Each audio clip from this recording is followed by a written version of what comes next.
Reporte 100.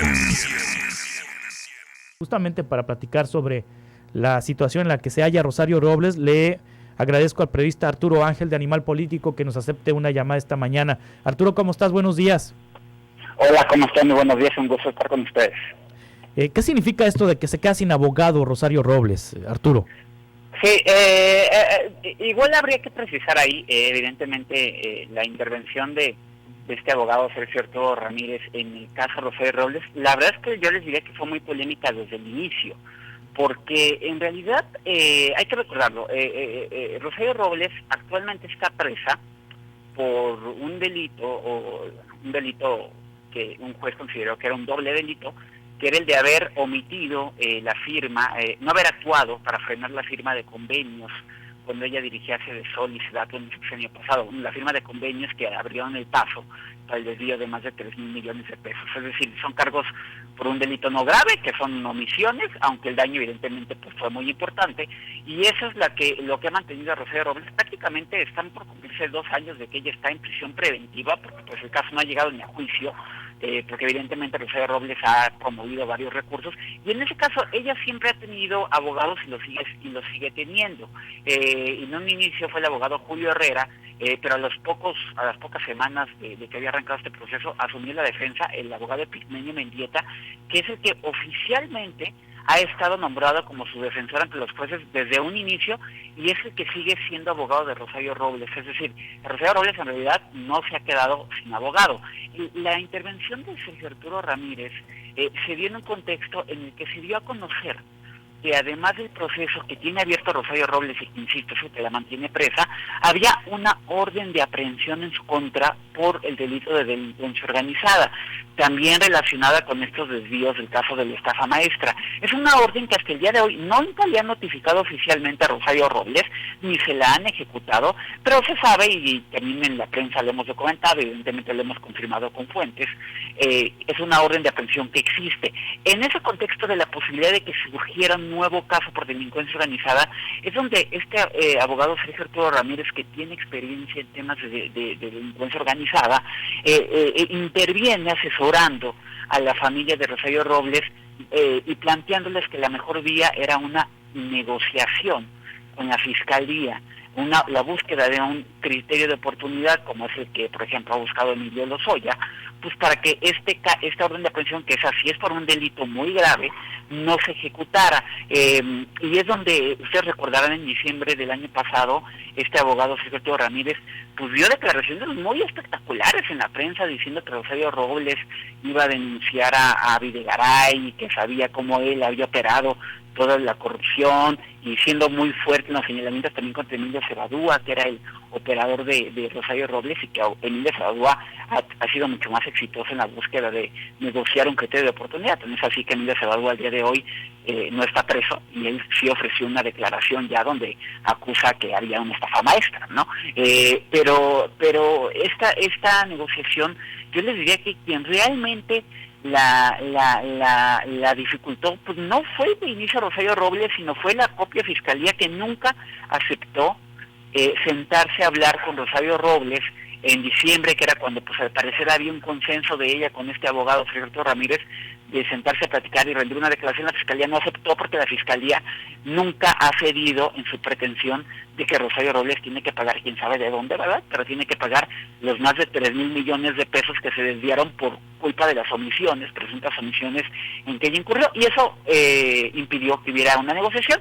Y finalmente, ya por ahí de abril, Rosario Robles tomó la determinación de que no iba a buscar más un criterio de oportunidad, que mejor iba a buscar defenderse como antes, y en ese momento es cuando en realidad Sergio Arturo Ramírez pues ya no tenía una intervención práctica en este caso. Él oficializa el día de ayer que ya no va a llevar el tema de Rosario Robles, pero en realidad la hija de Rosario Robles, Mariana Moguel, dijo desde ayer que Sergio Arturo Ramírez no estaba interviniendo ya en este caso. Entonces, insisto, Rosario Robles sigue con su mismo abogado que siempre ha tenido nombrado desde el inicio, que es Epigmenio Mendieta, la sigue representando en el tema del proceso abierto en su contra, y veremos qué pasa con el tema de delincuencia organizada, porque en efecto la orden de aprehensión en su contra existe. Ahora, ¿qué ha pasado, Arturo Ángel, con toda la estructura que fue partícipe de la estafa maestra? Porque no únicamente Rosario Robles, sino muchos funcionarios de la Secretaría de Desarrollo Social, de la SEDATU, y de universidades públicas, de televisoras públicas, de autoridades estatales, de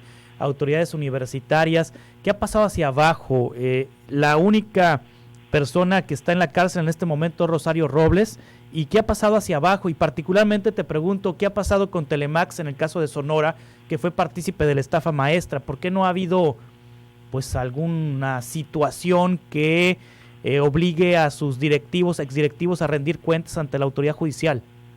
Pues para responderte de la forma más honesta posible, es la misma pregunta que nosotros nos hacemos desde el punto de vista periodístico, ¿no? Se han iniciado muchos procesos por delitos muy pequeños relacionados con la estafa maestra en el tema de Sedesol y de Sedatu, pero principalmente contra exfuncionarios que tenían cargos medios, cargos bajos. Hay por ahí algún proceso que se inició contra un rector de la Universidad de Chiapas. Ninguno de ellos está preso, todos tienen... La única presa es Rosario Robles, o sea, para acabar pronto, ¿no? Todos estos demás procesos en contra de la estructura de abajo de estas dos dependencias se han iniciado por temas de negligencia, pero la verdad es que no ha habido esta gran investigación que el propio Alejandro Gertz Manero, el secretario general de la República, anunció que emprendería, porque una de sus primeras declaraciones cuando él fue oficializado en el cargo de fiscal es que el tema de la estafa maestra no era un caso aislado de Sedesol y Sedatu, era un gran entramado de corrupción que se había repetido en múltiples dependencias, algo que siempre documentamos en Animal Político desde que salió el reportaje original, ¿no?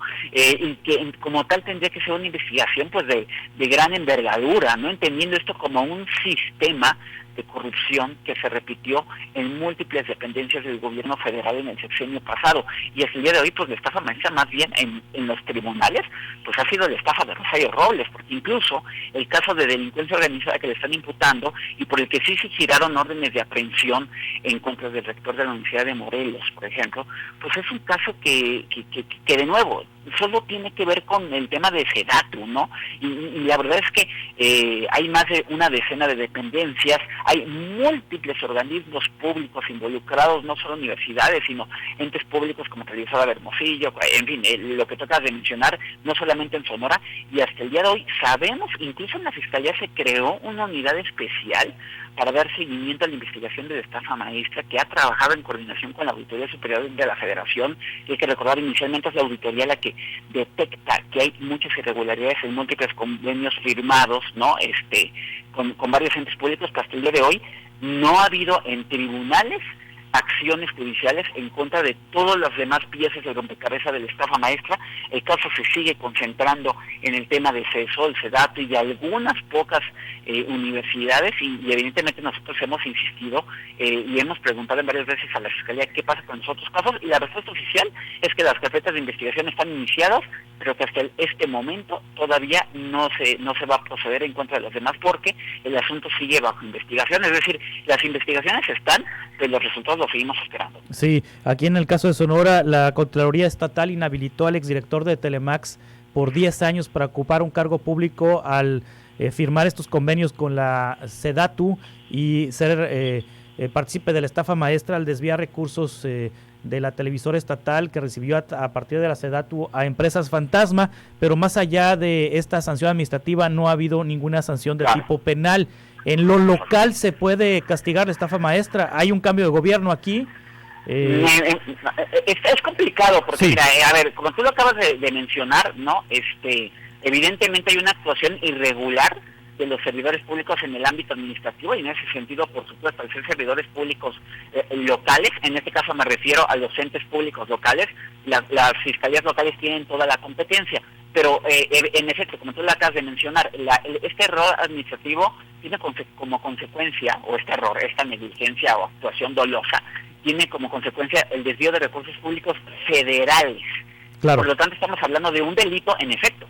Hay un delito también, ¿no? ¿Y qué pasa con el castigo de ese delito? Al ser dinero federal, pues es un delito federal. A menos que las fiscalías locales por su cuenta detectaran que también de alguna forma están involucrados recursos locales, pues ahí sí podrían las fiscalías locales también actuar en consecuencia, pero en realidad al estar esta actuación irregular ligada al uso de partidas federales, porque los convenios son federales, le toca a la Fiscalía General de la República la que tiene que actuar en contra de estos funcionarios, y sobre todo a la luz de que ya a nivel local, como ese ejemplo que acabas de mencionar, pues se ha ido probando que en efecto sí hubo una actuación dolosa de estos funcionarios. Entonces, de ahí que se vuelve pues evidentemente más urgente que pues se castiga también la parte del delito, la parte penal, pero eso le toca a la Fiscalía Federal. Muy bien, Arturo Ángel, gracias por actualizar la información sobre el caso de la estafa maestra y de Rosario Robles. Te leemos en Animal Político y pues estaremos en contacto para seguir platicando sobre estos temas. No, cuando ustedes quieran, nosotros vamos a seguir con el seguimiento cercano de casa. Muy buenos días. Gracias, buenos días también para ti. Reporte 100.